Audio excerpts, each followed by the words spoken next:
Let's bring in Doug Holtz-Eakin, former director of the Congressional Budget Office. He also serves as president for the American Action Forum. Doug, good to see you. Welcome to the show. Thank you. Thanks for being with us. So you're the numbers guy. You can get into the nitty and gritty of this. I want to actually bring up a couple of numbers for our viewers right now because I thought this was shocking.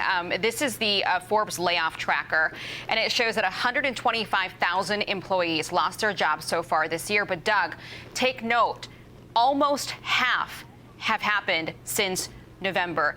That's shocking. So some folks are saying, look, these companies had just overhired. They were trimming the fat. What do you think? Do you think this is a sign of recession? Well, certainly there's been a lot of concern about the strength of the economy through 2023. I mean, that's on everybody's radar. And when you hear numbers like, a firm laying off 10,000 employees, that's 10,000 bad news stories. And there's nothing to think lightly about that.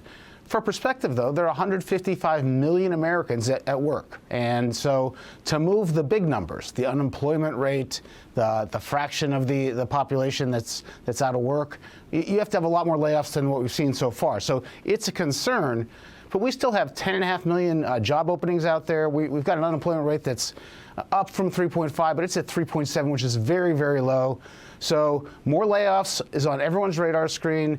Recession in 2023 is certainly better than 50-50 chance given the historical record, but it's not here yet. That's for sure.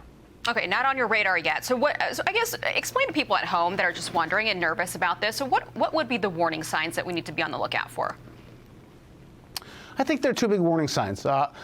Every post-war recession, except the most recent one, the pandemic's completely different, but every other recession, business spending goes down first. So you see firms, they stop building new buildings, they stop buying new equipment, they stop investing in new software, and that downturn is usually followed a quarter, 6 months later by a downturn in household spending. So keep your eye on the businesses and their spending patterns. When you see the CEO start saying, nah, no more, no expansion, no acquisition, that's a real warning sign for recession. And then the second one that jumps right up is new claims for unemployment insurance. When the pandemic recession hit, new claims jumped by 2 million in a month. Well, then you know you're in trouble. Interesting.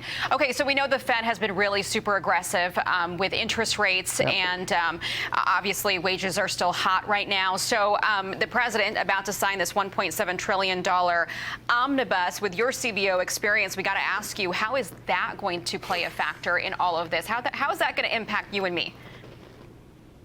That's $1.7 trillion more in spending, not financed by any sort of taxes. So that's deficit spending, which is where the inflation came from to begin with.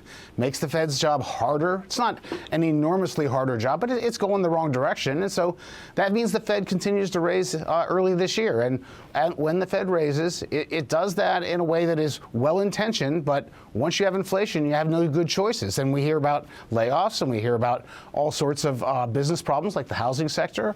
So it's just going to be more of that in early 2023.